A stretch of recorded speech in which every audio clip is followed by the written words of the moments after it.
Welcome to Home Education Matters, the weekly podcast supporting you on your home education journey.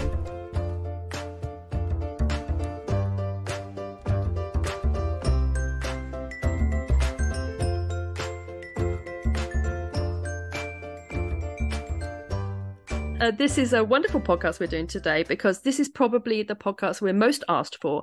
And this is a deep dive into how to sit exams as a home educator, because alas, it's not as straightforward as it is when your child is at school. And I'm joined by Iram, an expert on home ed exams. I'm very confident in saying that. She has done webinars on it, and she also has a Facebook group all about supporting home educators through exams. So welcome, Iram. It is lovely to have you with us. Thank you so much for that introduction, Eleanor. About the expert. Yes, I've had a lot of experience, definitely. Taking I've got 3 children. The 2 older ones were always home educated, and we went all the way through. And they've got 8 GCSEs, IGCSEs, but each in all the core subjects. And just ourselves using textbooks and online resources and so on. And my eldest actually went through to A level as well. So I've got quite a lot of knowledge and understanding of what to go through the process. Really, it's a learning process. There's an ongoing thing as well, because I think often we think it's a static thing, but it's actually dynamic. It changes over time, and it will change with each child. And that's part of the beauty of the home ed approach anyway, that you can mix and match different styles, different approaches. What works at one point in time, you're not tied to that, so you can change. You can go a different route. You can take, you can start off thinking this is a subject that you want to do an IGCSE or GCSE in, and then decide, well, it's not quite right. And it's not fixed. And I think that's one of the things, the strong kind of messages that I'd like to get across to people, that it's not something that's set in stone. And that's a really positive thing. Although in some ways that's also daunting, because it's kind of, there's no set path. But that in itself, I think, is a strength in the end. It's that inherent flexibility of home education. Definitely. Yeah, definitely. So do tell us your top tips and your guide to getting through exams. I will sit here and ask pertinent questions as they come up. Okay, right. So I'm just going to go through. I've created a set of slides which I've used with great success with other home educators. So I thought I'd go through that. So an introduction first to start with, how to get started on it. And then the frequently asked questions. So those are the questions which over the years I've had, and it's all often variations on a theme: how many subjects to take, when to take them, where to take them, which options to take, which boards, IGCSE versus GCSE, what the difference is, and then finishing finally with what next, where to go from here.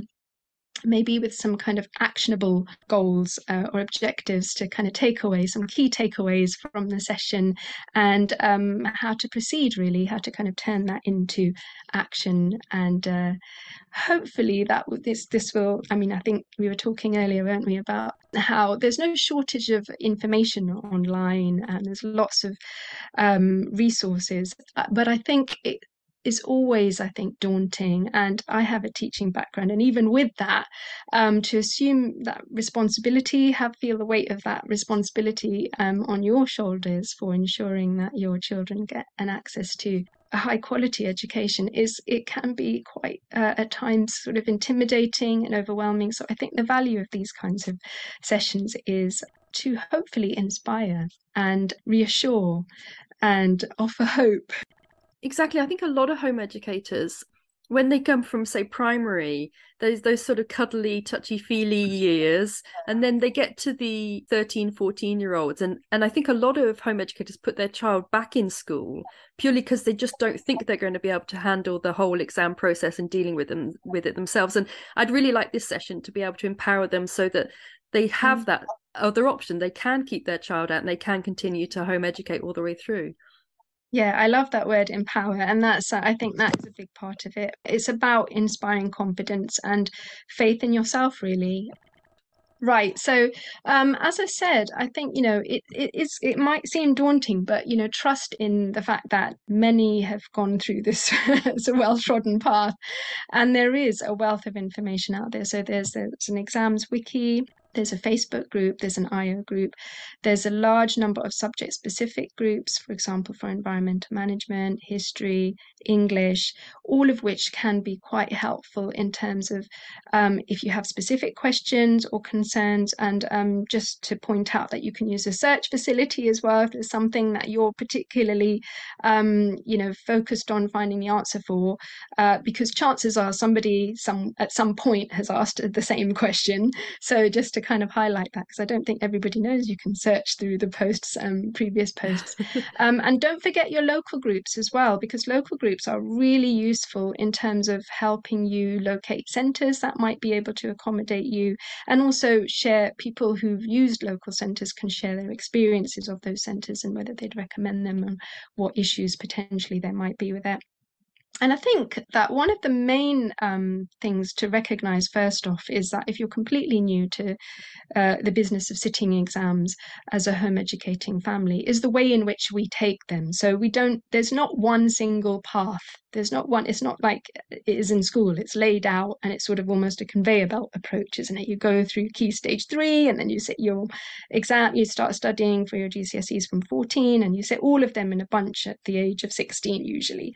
So mostly home ed children stagger the exams, and I know the majority do, partly because it helps to spread the cost, and also I think it helps give young people the opportunity to kind of immerse themselves in a subject and really enjoy it and retain it also, because I went to secondary school and it's a sort of business of cramming everything goes into the head and then you just regurgitate in the exam, and it's not really the case that you engage in a meaningful way with what you're learning a lot of the time. So that's I think a positive and a strength. So also, whereas kids in school often sit sort of 9 or 10, that's not actually something they need to do. So home educated young people often in terms of entrance to next steps, colleges and sixth forms only usually require 5 or 6 IGCSEs at grades A to C or equivalent. If it's 9 to 1, that's 4 plus, to get onto A-level courses. So that's something to bear in mind. So you don't need to sit 9 or 10. You can, of course, if you want to, nothing to stop you doing that either. But again, in terms of what's required or the minimum number that you might be aiming for, that's sort of 5 to 6. My own 2 older daughters sat 8 each, but my eldest did her A-levels from home, as I said, but my middle one went to a selective sixth form, and that didn't pose any, it wouldn't have posed any issues if she'd had 7 or 6, so long as she'd got the grades that they wanted for the particular subjects that she was looking to study. I think it helps to know the college course and the requirements for the college course. So obviously not all children know what they want to do at college, but if they do, it's super helpful to work back from that and see what the requirements are. Oh yeah. That is really excellent advice, because if there is a particular college that you've got your eye on or you think might be a good one for your young person, I think it's definitely good advice to find out what exactly their requirements are, and that advice to work back. I think that's also very helpful in terms of forward planning. So if you know how many GCSEs you're aiming for, and this is the approach that we took. So I thought, we want to cover the core, the sciences, maths, English, and then some optional subjects that were based on my kids' interests. So we knew we wanted to do 8. So I literally worked out sort of a schedule where we did sort of roughly 2 a year, starting from about sort of 12, 13. And I think that's typically what a lot of home educated families do, although I do know, and it's not impossible to do all of that, all 5 or 6 in one go at 16. It will also depend on your own circumstances, I think, at what stage you're at and at what point if your child has previously been in school and you've withdrawn them from school, that might impact things as well. But there's definitely not, and I think that's a kind of a mind shift, isn't it? Thinking about how we go about staggering the exams. And another thing to mention is we only did 1 each year or 2 each year because we were staggering them. We could do it all in a more intensive way, and for my kids that worked, because I think if they'd done them over 2 years, they probably would have got bored, lost interest. Yeah. It also helps to free up time, doesn't it? So that you can do this very focused exam preparation. But then what you can do is you can free the rest of the day up to do all the fun stuff. And because I think quite often home educators feel that when they get to exam age, that everything becomes unfun, all the learning becomes very, very regulated. But actually what we quite liked was to only do 1 or 2 subjects a year. So very focused study. And then the rest of the time we could do all the fun stuff, all the arty stuff and that kind of thing. Yeah, and also, even when we were studying it for exams, we always made time to balance it with non-academic stuff as well. So, and we'd only really typically focus on working in the mornings because my kids are morning people, although that might be different for others. They typically worked sort of just after breakfast to just before lunchtime or around about lunchtime, and then afternoons were kind of free to do what we wanted to do. And I always made a point of still continuing to go on trips and do extracurricular and sort of enrichment or sports activities, drama, all sorts of things. Yeah, I think it's about striking that balance, and I think it can't all be academic, and neither should it be. So it's about balance in everything, I think. And so typically, I think in our case, certainly we started around 12, 13, and it's important also to mention that you don't have to have completed all your exams by the age of 16. So that's another thing. You can take an extra year. It's fine. It's not going to disadvantage your young person at all. My eldest daughter is August born, so I felt most of her peers were actually in the year below her. So we took an extra year, and in that time she did a couple more GCSEs. She did loads of extracurricular things, working with youth projects and things with museums and galleries, or building up different kinds of experiences. Did some art because she's quite passionate about art. And so that's something to bear in mind as well. You don't have to be done by the age of 16, and that might impact the way in which you decide to spread the workload and spread your GCSEs. And as we said earlier, so deciding on your end goal, like how many you want to study or you're aiming to study, and then kind of thinking about what subjects you want to cover. And remember, that can change. There's nothing to say it can't change. And so, also we focused on doing IGCSEs and GCSEs, but bear in mind there are alternatives as well. So BTECs and so on, and diplomas and alternative routes into university.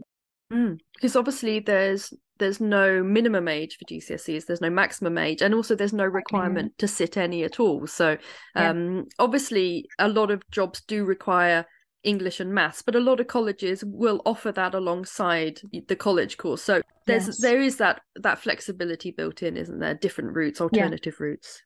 Definitely.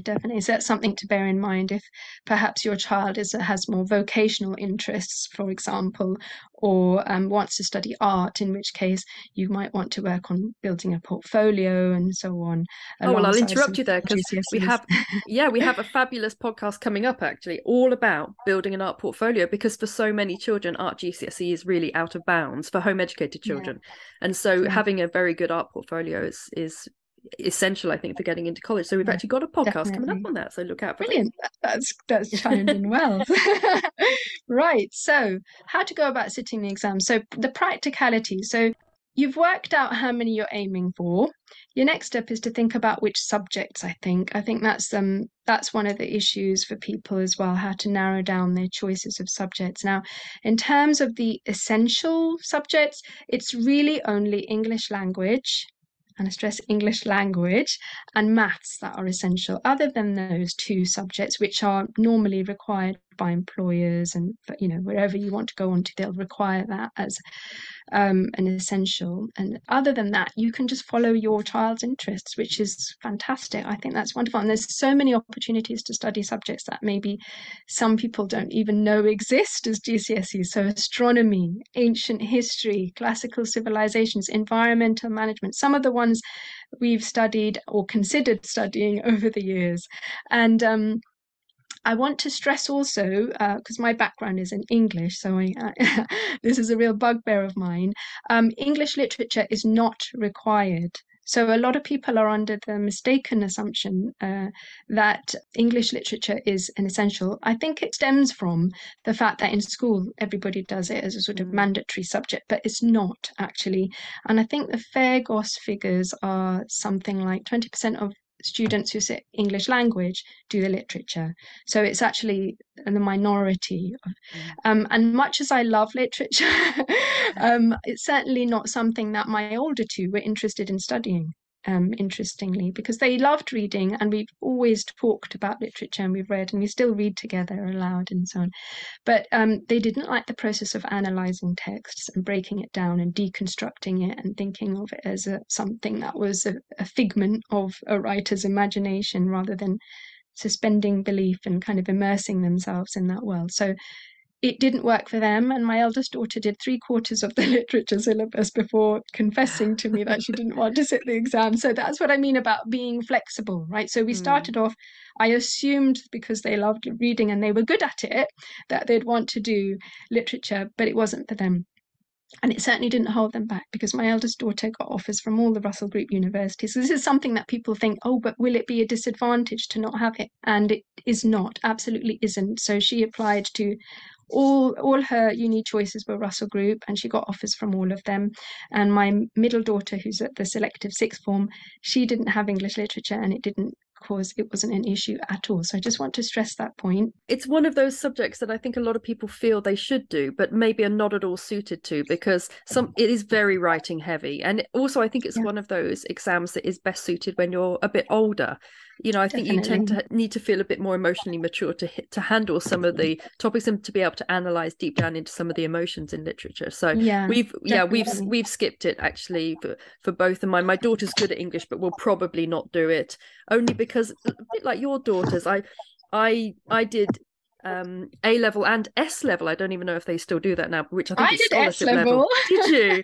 Don't think there's many of us around who did that. And I found that it was ruining my love of books, because I was just analysing them rather than immersing myself in them, like your children said. So I get what they mean by that.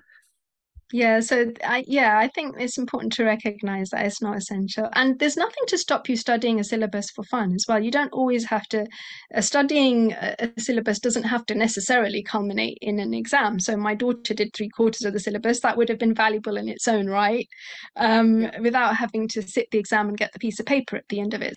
Yeah, and so a lot of the subjects that are available to us as home educators, which aren't available in many schools: psychology, environmental management, astronomy, classical civilizations, ancient history. So there's a lot of freedom to facilitate your child's interests, and there's no limits on how many subjects they take. You don't have any restrictions in terms of subject combinations, and most start with straightforward knowledge-based subjects, and that would be, you asked me for tips earlier on, that would be one of my tips. So don't start with essay-based subjects. So my oldest daughter started with classical civilizations, which it does have an essay component, which can be quite challenging when you're sort of 12 going on 13. But it obviously depends on your child's kind of foundation, really, where they're at in terms of their ability with it. So that's not to say it's a definite no-no either. Again, it's sort of, you can tailor your approach and what subjects you want to focus on based on your child's abilities and strengths and so on.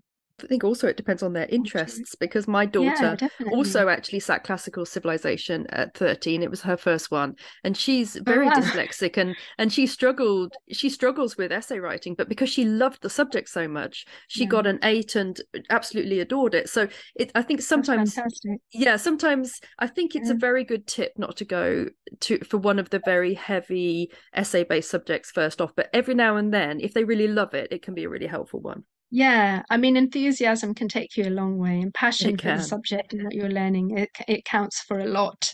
That's home ed all over, though, isn't it? Yeah, it is, isn't it? So English and history are quite heavily essay based. So English literature and history are quite heavily essay based. So that might be something content to take as into well. account. Very large syllabus to cover.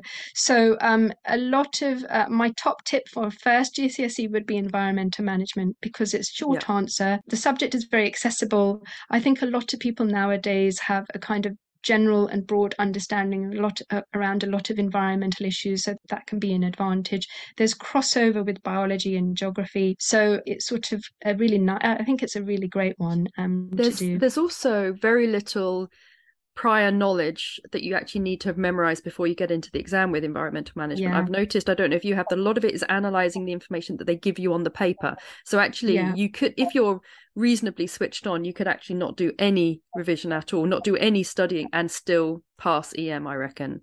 Yeah, I think there's something in that, and I think a lot of it is sort of what we would think of as general knowledge as well. So Yeah. just knowing based on what you know already. So yeah, I think that's a great one to start with. And we were talking earlier about art being one of those difficult subjects to facilitate.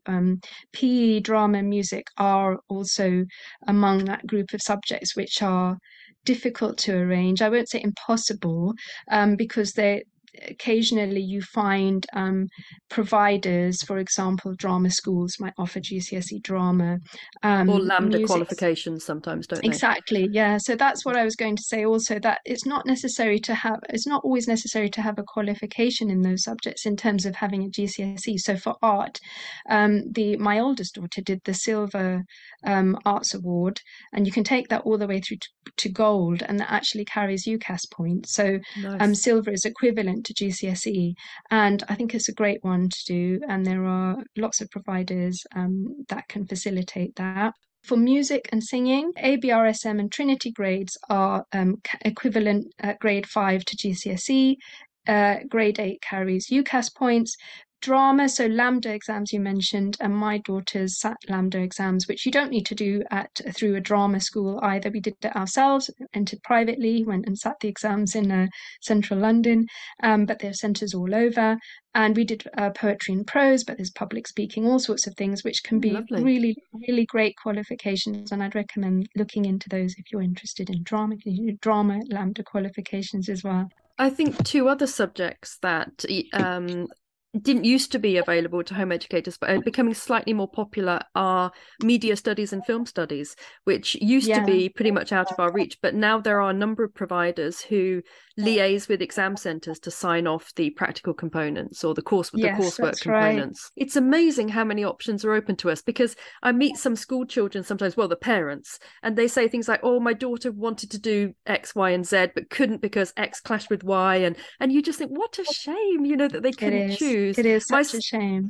my son did 4 sciences, and everyone looks at me as if to say, Wow. what was the fourth one? Because of course astronomy is just not really offered in schools. So Yeah. it No, is it's lovely to not. have that flexibility.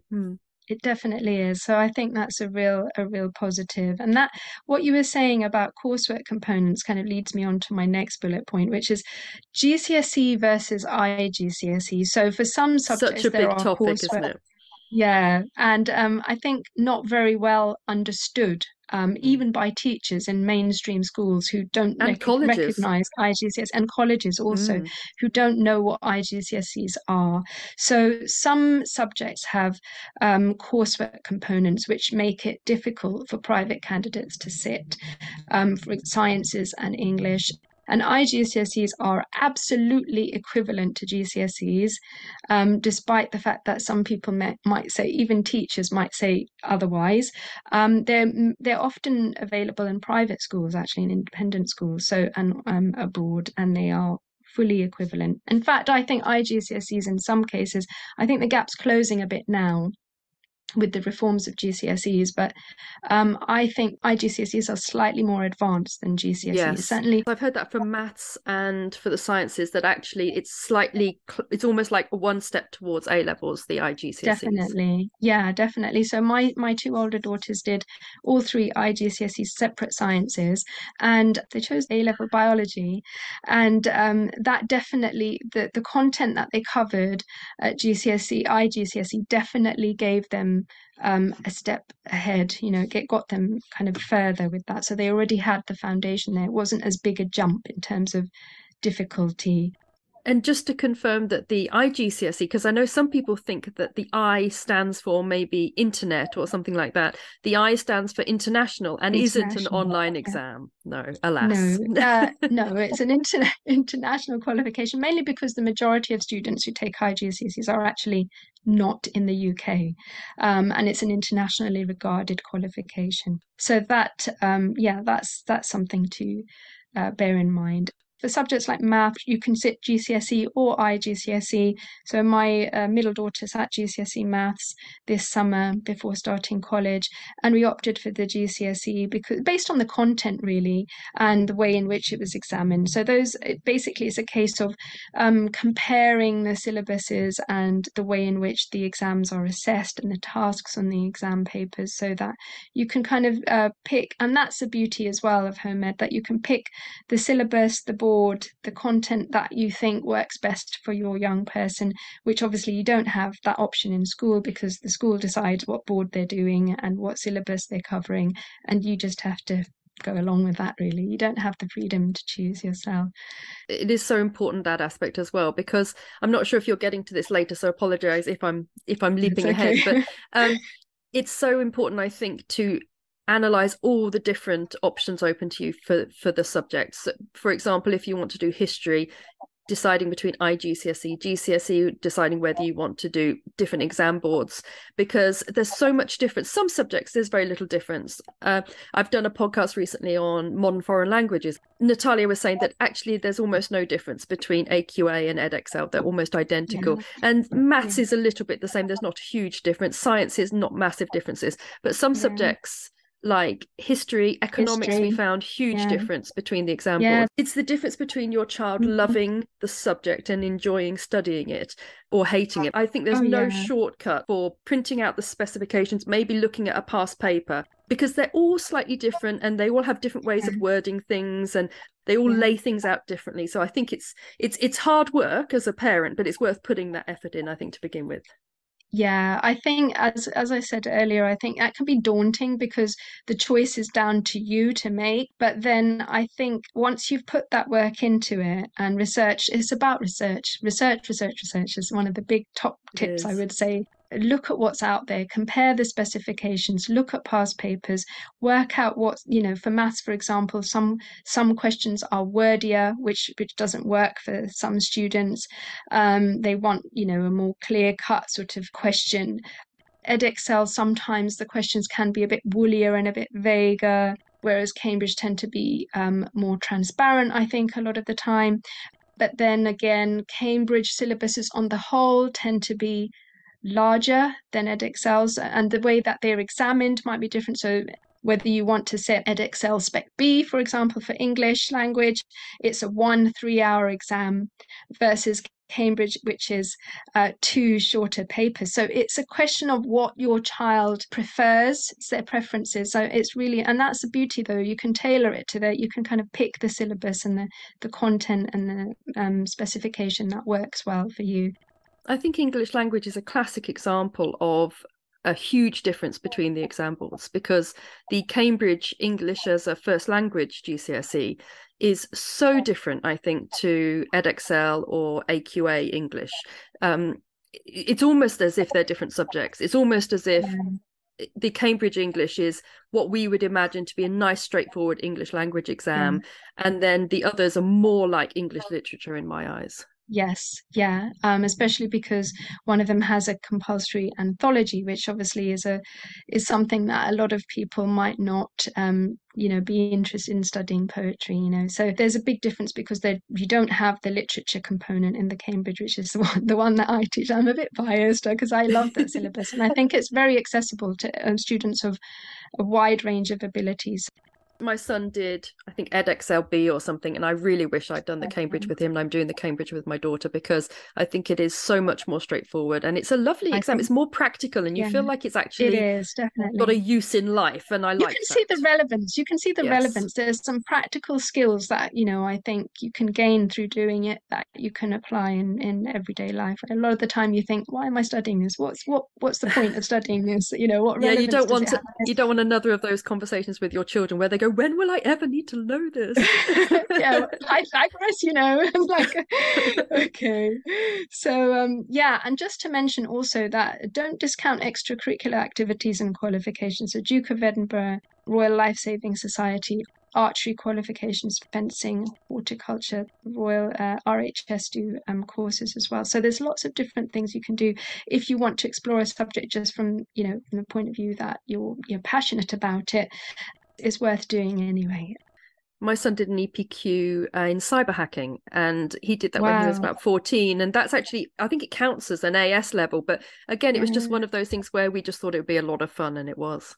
Yeah, I mean, and there's absolutely, I think it doesn't always have to be about getting exams under your belt, certificates and stuff under your belt. You can explore interests and passions in lots of different ways. So And I think you that's gain something, skills, don't you? It learning is is. valuable, isn't it? Yeah, and So, one thing he said was that he learned very much how to plan his work schedule, his study schedule, because yeah, or he was quite young for it because it was obviously meant for sort of 16, 17-year-olds. And so it was very independent learning. And he had yeah, goals that he had to hit every few months. And he really did have to plan how they had to produce this very large project at the end. And yeah. he said that experience has been invaluable. And now he plans all his A levels himself, and I don't get involved at all. And it's one of those where there's always something wonderful to be had, even if you're not getting a Yeah. qualification or anything like that. Yeah, definitely. It's a life skill he's gained from doing that, which has stood him in good stead. So brilliant. And that's what it's all about, really, isn't it? So, the next question that I'm often asked is how to enter for exams and how much does it cost, which is obviously a critical issue for a lot of families.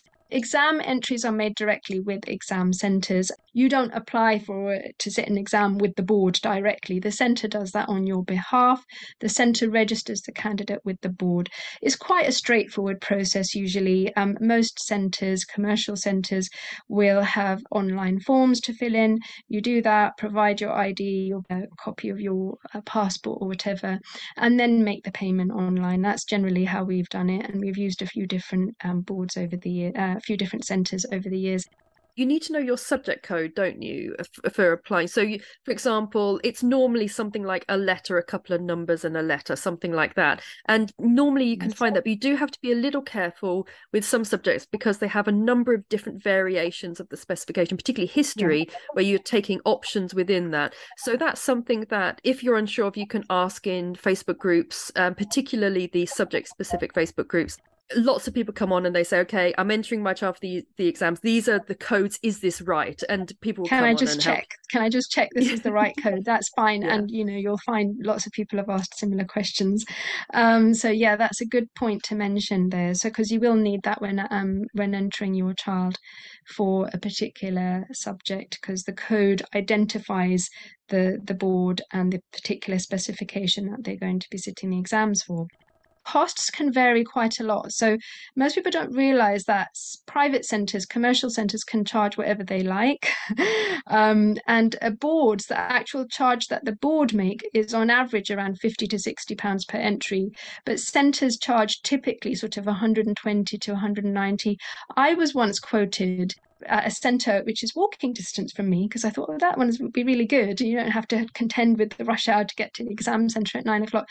£240 for a GCSE. And I thought, I no, can on trump principle, I that. can't. I can trump that, I'm afraid, because Okay. when my daughter was due to sit her classical civilization, she has a dyslexia diagnosis, so I wanted extra time. And Yeah, they charged me £200 for the exam and £200 for a 10-minute dyslexia assessment, goodness. even though she already had an official diagnosis. So That's I paid horrendous. £400 for that exam. So, but I think generally Yeah, centres are around £200-ish nowadays, unless yeah, I think local schools are often very cheap because yeah. they just plump you in with the school children, but that really limits what qualifications you can sit because you have to sit the ones that they're sitting. Yes, also, I'm not sure the extent to which, certainly we've used a school pre-COVID, but after, as with the onset of COVID, for obvious reasons, they were trying to maintain bubbles and so on. They didn't accept external candidates. They didn't want people from outside the school coming into the school buildings. So that kind of effectively ruled that out, which is why I think that in recent years, there have been a lot of schools which formerly were offering opportunities like that to external candidates to sit at the centre. That option is not always available now. So that's something bear in mind. You can investigate that. And I think there are some schools now offering that, but it's something to bear in mind. And that puts additional pressure on a limited number of places in commercial centres, which means that they tend to book up very early. So tutors and exams, I think their official deadline is around February, but I think they were booked up quite early this year. And I think people then had to travel to other centres further away just to have the opportunity to sit the exams. if you withdraw your child from school when they're in year 10 or 11, it's often helpful if you could say to the school, can she come back and sit her exams with you? And depending on, and this is outrageous, but depending on how academic your child is, they'll be more inclined to allow them in because it helps their figures. But that can save you a lot of money and a lot of hassle. Yeah, it's appalling, but that is generally how it works. Yeah, because they want to boost their stats, don't they, in terms of the league tables. You're saying about booking the exams in early, and I think that's important because over the last couple of years, there has definitely been an uptake of private candidates in exam centres. Yeah. So I think generally, if you're sitting summer exams, it's recommended to apply sometime around December, January, right? Yeah, definitely. Yeah, that I think would be kind of a good kind of time frame to suggest to people.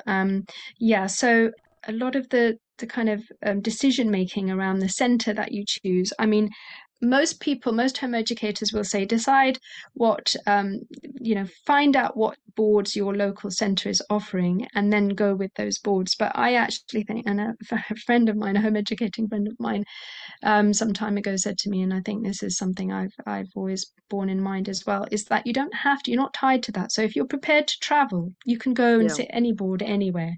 So that's something to bear in mind. Yeah. A lot of the time you'll get that advice that, find out what your local centre offers and then go with the board that they offer. And that's not always the best way, I think. Yeah, I mean, we had a centre that was 20 minutes away, but was quite limited in what they offered. And so we ended up doing a 2-hour trip and just staying overnight, which actually takes a lot of pressure off morning exams anyway.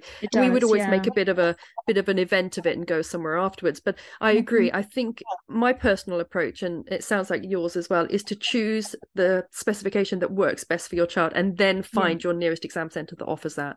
Yes, yeah, and I'm in London, so there isn't really a shortage of centres that offer either both or one or the other, Edexcel or Cambridge, which are the most widely sat. Although having said that, Edexcel is more widely available in the UK than Cambridge.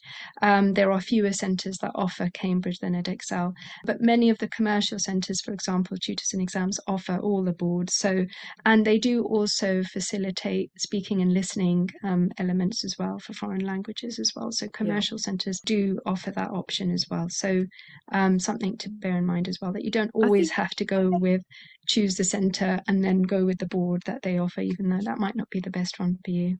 I think you can also shop around, can't you? Because I know that some exam centres, it's really worth asking in your local groups for almost reviews of them, because some, there are nightmare stories about some of them, and it's worth finding them out so that you can then think, what, I'll travel a little bit further and have one where everyone comes on and says, I love that exam centre. Definitely. And I have to say, although I mentioned Tutors and Exams because they are the most kind of they have the biggest network in this country, I have to say that they're not the best. They weren't, in my experience, the best.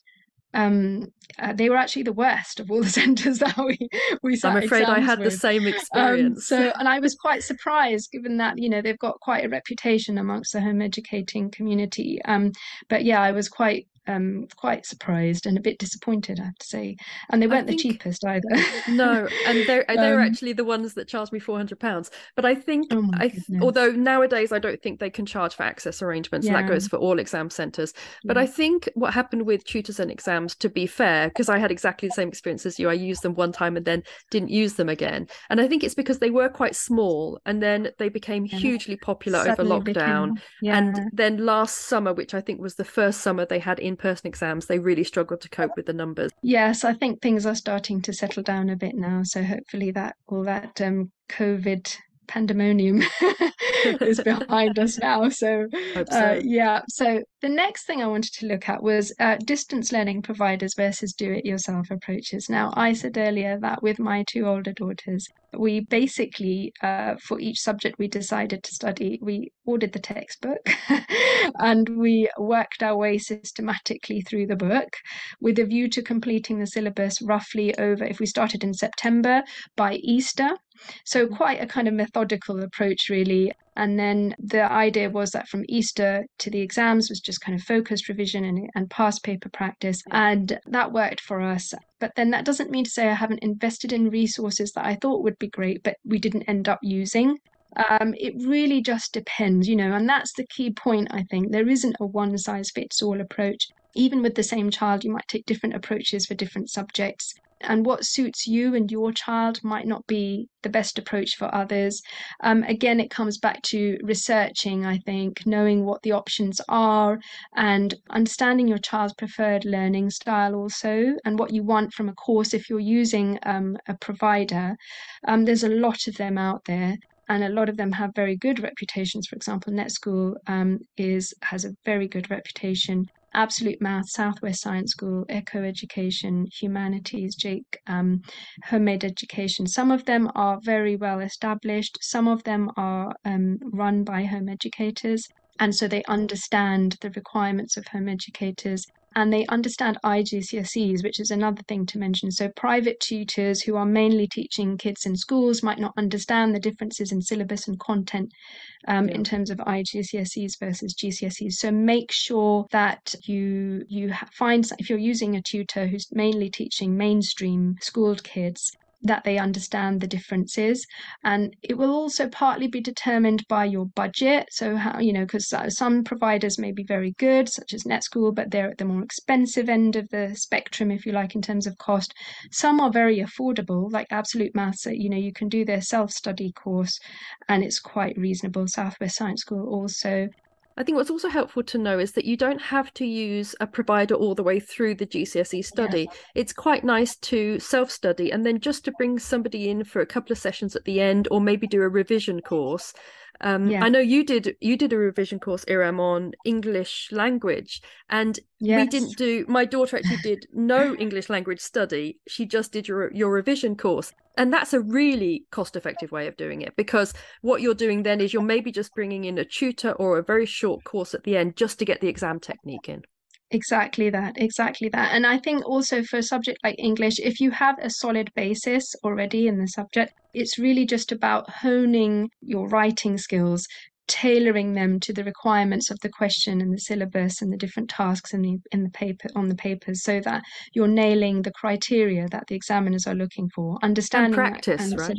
Exactly, practice pass. And we found marking using the mark scheme really helpful, sitting together, seeing what we were dropping marks on. And I think that way they get to know what the examiner is looking for. Yeah. And it's important to get into the examiner's mindset. And also on that note, reading examiners' reports, I think is very valuable, because you learn, you kind of identify the common pitfalls, and it can really boost your understanding of what examiners are looking for, and nailing sort of things like your terminology and so on, especially in the sciences, knowing that you should say mass instead of amount, for example, things like that. So it's a case of kind of understanding that. And the more you read, the more you practice with past papers, which is always a really big part of our exam strategy, because that's where you hone your knowledge and you hone your technique. So it's not just all about knowledge, it's also about how you tailor what you know to the requirements of the question, and understand how to approach the questions and the different tasks in the manner which get you the marks, basically. What we like to do was we would mark a couple of papers ourselves, and then we would get one paper externally marked by an examiner. So either with Mark My Papers is very popular but a little expensive, but we would sometimes just approach tutors and say how much just to mark a paper, particularly if they had experience as an examiner. And then we would also mark the paper and we would cross-reference and see if we were on the right course. And that way it can often be only £20-30, and it means that then you have confidence that you're marking it correctly yourself. That's really valuable. I know several home educators who've taken that approach as well. And I think also it's important to mention that this will vary by subject. So things like sciences and maths are very straightforward. They're very sort of cut and dried, black and white. It's much more straightforward to mark those kinds of subjects, because it's much clearer what exactly is required. Things that are a bit more subjective, English and history and so on, essay-based subjects, that might be where it's most beneficial to kind of get that external input. It's when you look at your mark scheme and it says this answer, this answer, this answer, and then it says something like AVR or something, any valid response, and you think that could be anything. What does that mean? How am I supposed to interpret that? So that's where I think it can be valuable, particularly. But I think in general, I mean, sciences, maths, kind of straightforward subjects like that, they're very straightforward to mark. Geography also is quite straightforward, environmental management, and so on. So in terms of learning providers, things to think about are, factors to take into account, the kind of level and quality of peer interaction, whether your child is able to work independently, the degree of support they require, how much support you can offer. And another thing I would say is that even if you're outsourcing, always keep your eye on the ball, kind of keep a overview of what's going on, and just make sure that, things are going as expected. Yeah, if you're using Yeah, a tutor, I would recommend things like, as you say, checking that they understand and have worked with IGCSEs, preferably someone who's done some examining. I would also yeah, be asking for feedback after every session. I like my money's worth from my tutors. Feedback after every session, and then also just how much marked work they do between sessions. So yeah. the homework that they expect, is that marked, and is there feedback? Don't Think forget about that you're the consumer here, you're the customer, and you can you're the ask for these customer. things, Yeah, especially because exactly. tutors in particular can be very expensive, and so it's Yeah. nice to get your money's worth. Definitely, definitely. So all good questions to kind of pose to tutors. And just to say that also, my daughters have done this with some subjects as well. Just having a study buddy, somebody who they know who's doing the same syllabus, and it's just nice to, if you're working on your own without a tutor, it can be quite nice just to have that kind of regular catch up, talk through your what you're doing, quiz each other, that kind of thing. So that's something to consider as well. And it's entirely possible to complete all your IGCSEs or GCSEs independently, but that doesn't mean you have to, because that doesn't work Yeah. for everybody. For some people, the dynamic between parent and child doesn't work for that. Their child maybe doesn't respond to them in the same way that they would to a tutor. There's no kind of stigma or anything, attached to doing it yourself or not doing it yourself. It's really just kind of, you can mix and match your approaches and try things out and see how things work. And I think there isn't a home educator out there who hasn't kind of on reflection thought that maybe that wasn't the best course of action. Maybe I shouldn't have Yeah. invested that money in that resource or whatever, because it's sitting on the shelf gathering dust. Yes. And yeah, so that's okay. I mean, to some extent, it's trial and error as well. So don't be afraid to kind of modify your approach and adapt things if it's not working, even if it means ditching a subject, Yeah. in favor of something else. So that's something to mention as well. Where to sit exams? So there are, as I mentioned, private exam centres such as Tutors and Exams. In London, there's Cherry Hill, David Games. Information about private centres you can often get from local home ed groups. You can also ask on the bigger Facebook groups as well. Some of these private exam centres as well offer the opportunity to sit mocks. I know that Fairgos does. The one that we use, 3A Tutors in Bristol, they offer the opportunity Yeah, to sit a mock. So, I mean, normally you stagger exams and your child starts quite early, so they get years of experience. But perhaps before the yeah. first one, it's nice to go in and sit a mock just so they get a sense of what it's all like. I think it gives confidence as well. I think, especially if it's their first set of exams and they don't know what to expect, just kind of it can be quite daunting. I think so. Mm. Some pros for private exam centres: they might be able to facilitate practical elements, coursework, speaking and listening components. Often there are smaller numbers sitting exams, although that might be less the case now with pressure on spaces that are available. It often is the case, my older two sat exams in a private school pre-COVID, and it was the large gym hall set up with hundreds of students, and they had like 90 external candidates alone, just the external Wow. candidates. So, and that can be a little bit intimidating. In comparison to that Cherry Hill, which is a small centre, for some of the exams that my daughter sat there were just a handful of people, or maybe just two or three, of which she was one. So that can be kind of a little bit less intimidating. I think it also depends on the sitting, doesn't it? Because the Definitely autumn sitting, that tends to be a lot quieter. quieter. So with the resit sittings, which actually isn't, that's Cambridge, you can sit pretty much anything you want in Yeah. autumn, the autumn sitting. Yeah. That tends to, I mean, I know my son did a couple in autumn, and there were, like you say, two or three in the room, whereas in Yeah. summer there were 50 or so in the room. Yeah, I think the autumn, we've done a few as well. So autumn sittings are great because for that reason, but also because you can kind of take slightly longer if you want to as well. So you can kind of give yourself a bit longer if you want to, for whatever reason, if you find that you need a little bit more time to cover the syllabus rather than trying to rush to get it all covered in time for the summer. If you're abroad, there are also private schools and the British Council to investigate. And just to note that not all centres offer all boards. Access arrangements, if your child needs access arrangements, that can take a while to put in place. Yeah, they have Yeah, limited, definitely. particularly laptop use, things like that. And what I think we'll probably try to do is do a whole podcast on access arrangements, because it's one of those that I think neither you nor I, Iram, are particularly specialists in this. And I think I don't want to give duff information out. So I think what we'll probably do is have a podcast just on access arrangements, because it's such a massive thing that the child is able And it's a to. minefield as well, actually, because Yeah, the it is. And regulations are constantly changing. change And all the so, time. And the last thing you want yeah, is for your child to be disadvantaged because the disadvantaged. access arrangements aren't right. Yeah, yeah. And just a final point on just in terms of centres and so on. So if you do sit exams at school or a college, they're not under any obligation to accept home educated students. So be nice to your exams officer at school. Otherwise, Absolutely. it may be the case, as has been previously, that exams officers just refuse to accept external candidates or home educated students. So yeah, because I think a lot of people don't necessarily realise that they don't have any obligation to offer you an opportunity to sit at their centre. So they're doing that as a courtesy or doing it as a sort of community service or whatever. Yeah, So just be aware of that. So don't kind of be that's demanding or true. excessively demanding. Which boards? So mentioned earlier that Edexcel and Cambridge are the most widely sat for most subjects. OCR and AQA are also available for some subjects. There's no difference in the standard of any between the boards. They're all regarded as equivalent, but there are, as we said earlier, differences in terms of content and the number of papers, the type of questions, and whether there's any controlled assessment coursework type components in the syllabus, as we discussed earlier as well. So it's important to download the specifications, which are all available online on the different boards' websites. And the past papers are often, they're always, I think, available now.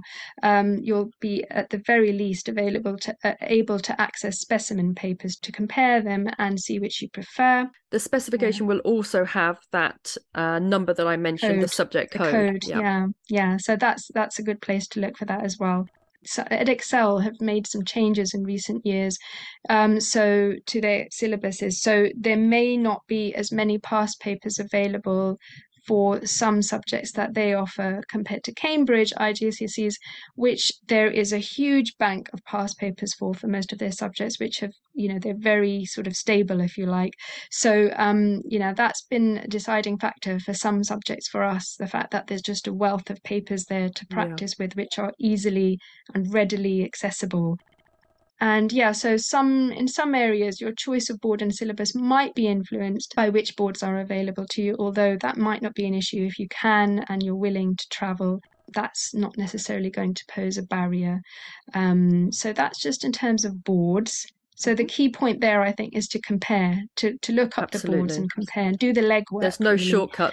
I mean, you'll often have people say, which board is best? Which board is best? And I always say there is no best, there is no kind of right board or wrong board. It's just what's best for your child, for your young person in terms of the content and the way it's assessed. The other thing I would say when it comes to printing off the past papers is they're not necessarily wasted, because even if it's different specifications, those questions will still be helpful revision. We take that past paper and I sit with my child and they actually sit the paper. And that way I can see how much they know before we even start on any study, because it's amazing how much children know without you realizing. And it also means that you can tailor your learning to the bits that perhaps they're weakest in. So it's not wasted to print those papers off, because they're always useful anyway. Yeah, definitely good advice there. So yeah, they're very useful past papers, and as I said earlier, a big part of our strategy. So planning, preparation, and organization. So a lot of people ask, do you have to have studied Key Stage 3, like everything at Key Stage 3 before you get into IGCSE and GCSE? This is my favourite topic because I loathe Key Stage 3. I think it's such a pointless waste of time. Yeah, I mean, I think you have to understand that in schools, the way that learning works is a lot of repetition. So they're going over material again and again. And actually, for most of what we didn't really do any sort of consistent Key Stage 3 work as such. And, you can just, the course textbooks, I think most of them are quite readable and they don't assume any prior knowledge. So you can just launch straight into it. And they're complete courses. So they don't really require you to have had that foundation. But that's not to say you can't do that if you want to. Um, as I said, we'd kind of dabbled in science and so on, the sciences, and but not done anything sort of consistently or regularly even. And we just launched in and completed all of the sciences in one academic year each, using the DIY approach that I mentioned earlier on. I think the other thing to mention with maths is that the Key Stage 3 element of maths tracks quite well to foundation maths, the foundation GCSE in maths. So Yeah. in some ways you could do the Key Stage 3 and then just elongate that through and your child can sit the foundation maths. But obviously with foundation maths, they're capped at a certain grade, which I think is a 4 or maybe a 5. I'm not. It's a C, isn't it? Equivalent to It's C, a C, so whatever that is now, I think it may be a Yeah. 5. So they're Yeah. capped at that and can't do more than that. But it's good to know that basically Key Stage 3 maths is pretty much foundation maths, and then the Yeah. GCSE section moves into higher maths. Yes, definitely. And the other thing I wanted to mention is the trajectory that home educated kids often take is not sort of this slow, steady kind of approach. It's sort of whoop, like that, it goes, Yes. you can cover a lot intensively over a short period of time.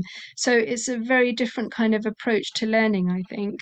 Yes, and so we're not talking about hours every day, are we? Because I know No, you've mentioned a we're couple not. of times that you'd say start studying in September and sit the exam in May with a couple of Yeah. months for revision, Yeah. and that is completely achievable. And you don't have to be sitting for 6 hours a day to do that. You can be very effective, can't you, in your time Definitely. when you're only doing It's a couple a year. It's very doable just on the Mhm. basis of a couple of hours a day and over that time span. So over about a 6-month period, working on one GCSE at a time. But obviously you can do it over 2 years or a year and a half. That's again something that you can adapt and adjust as need be. And yeah, I always think that it's quite useful sometimes to have that hands-on learning. So if you're learning about science, doing some hands-on work, a practical work at home, although you don't have to. YouTube's great. You can watch loads of YouTube practicals as well if budgetary issues are a factor as well. Trips to museums, galleries, places of interest, watching documentaries, listening to podcasts, all of that helps to reinforce learning. How to schedule the workload is something that people ask often about as well. So, and to some extent, this will sort of depend on the level of prior knowledge. So, if your child happens to be a science buff, or they're really keen on maths, they already have a solid foundation, so they'll get up to GCSE stage and very quickly. You may find that they're already practically there. They're already working at that level. If you're starting from sort of scratch, you can find schemes of work online. A lot of the boards offer guidance material for teachers to use in classrooms, which you can adapt, or you can devise your own scheme of work, work out that's basically what you intend to cover topic wise each week, each month, whatever, and work out a schedule and additional or supplementary activities you might want to incorporate into that. So YouTube was great. I've got so many different playlists over the years for every subject. There are lots of past paper walkthroughs and all sorts. Some very, I had a really interesting one. We talking about Class Civ. I had clips of Ben-Hur and Gladiator and all sorts in there to illustrate Sparta and things, the Roman world. So, there's ways and you can kind of bring learning to life that way. I also really liked TES resources. I found that very helpful for free resources, but also fairly cheap paid resources. It depends how schooly, in inverted commas, you want to be, but there's a lot of very good teacher resources on TES that are actually very cheap, particularly for things like history. And then they have links to YouTube and stuff like that within the resources. So they can be really good too. That's fun. Yeah, it's fantastic advice actually, because I've used them as well, and it can just save you time as well. So even if you could put together something just as good, it can save you legwork, right? So that's also something to bear in mind. But YouTube channels as well. So we used Science with Hazel for the sciences, excellent, some really excellent brilliant things online, and I think sometimes even better than a tutor. Physics and Maths Tutor, which offer more than just physics and maths. They're fantastic. All free science lessons as well was another one that we used a bit. There's a YouTube channel called, I think it's called Physics with Keith, and he offers free lessons and free group lessons, and he's very passionate about bringing physics, and he also does astronomy to all children. So he's very good. As I say, he has a pay whatever you can kind of approach, and he's very good. Yeah, and there's tons for maths as well. We used loads of different channels for maths as well. So it's worth having a look just kind of on YouTube, sort of Googling Edexcel, IGCSE, whatever it is, the syllabus that you're looking at, walkthroughs as well. So that's walkthroughs are wonderful, aren't they? Particularly exam walkthroughs. And what we can do on the Home Education Matters Facebook group is what I'll do is I'll put a post up, and we can put our favorite YouTube channels and things like that in there, because there are so many, and sometimes we know them and we think everybody has discovered them. Like Physics with Keith, I thought everybody knew about him, and no one knows about him. Yeah, I've not heard of him actually. No, it's strange, isn't it? So I think it would be nice to have a thread doing that on the Home Education Matters Facebook group. I think that's really useful, because it saves people having to kind of do the time-consuming work of looking through and sifting through all the different channels out there, because there are so many. Just to say that we mentioned briefly, the Cambridge offer sittings both in October, November, and also the summer. So you've got a choice of sittings. And Edexcel were summer and previously January, but they're moving their winter sittings to November also. So in 2023, they're going to be offering 3. So there's sort of a transition year. I thought they were shifting from January to November, but they're keeping January as well, are they? Only for 2023, which I think is a sort of transition year. And then it will just be November. From 2024, it'll be November and summer. I think if you've just taken your child out and say they're 14, 15, and here we are saying, start them early and stagger them, and you might be thinking, well, I can't do that because my child is that bit older. But actually, not only, as you say, you can sit them a year later, but also you can stagger them through the year. So you can do a summer sitting and then the autumn sitting as well. And that's very helpful for just taking that pressure off, isn't it? I think it is, especially if your child has left school and it's been a traumatic experience in school. They may need time just to decompress. And I don't think you should get sort of hung up on worries about sitting exams and timescales and so on, because know that there are options to stagger them. Know that you can kind of take them slightly later. You can pace yourself. You can take that extra year. So that relieves the pressure, I think, and is kind of it makes it easier to kind of grapple with, I think. Yeah, I think what I always say is that an unhappy child won't learn. You know, they're too busy just surviving. You can't really expect them to learn. And so the priority is to get the well-being up and healthy, and then worry about the exams. And as you say, definitely. You can always do them when they're a little bit older. If you think how many people take gap years, it's absolutely fine to be that little bit older and apply to university. That's no problem at all. And then, your child's mental health and well-being is obviously the priority. Absolutely. Because there's always time to sit exams later on. If you want to. So that's something to bear in mind. Just to kind of finish up, really, where to go from here, really. I thought it'd be helpful to kind of identify some kind of actionable kind of steps that you might want to take. So as I said, research is my big top tip. So research the boards, research the centres, research the syllabuses. And it may seem like there's a lot to kind of wade through, but it will pay off, because you'll be making informed decisions and choices that work for you. Also, ask for further information, advice and recommendations in forums. There's email forums, there's exams forums on Facebook, the subject specific forums.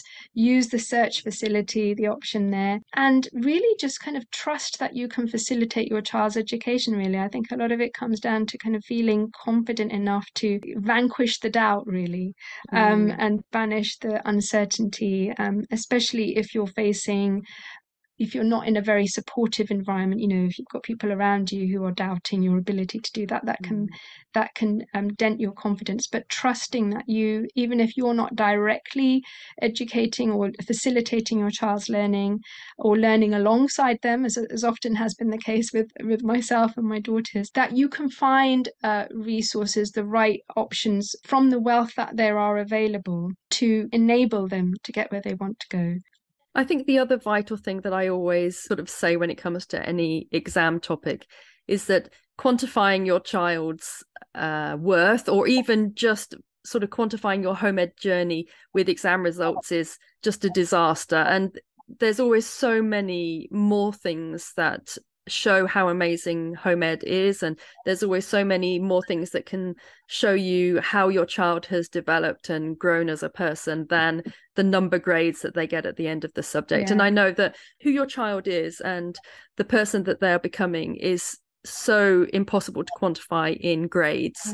And I think it's always worth reminding ourselves that if you sit exams or don't sit exams, your child and your home ed journey is still just as valuable as everybody else's. Oh, most definitely. And I always said to my daughters when they were doing the revision on exam days and so on, that it's not the be all and end all. It really isn't. There is life beyond exams, and it's not everything. Your whole life isn't riding on this exam. And I think when you're in the midst of it, it's hard to see the wood for the trees, I think sometimes, isn't it? You can't see the kind of the bigger picture.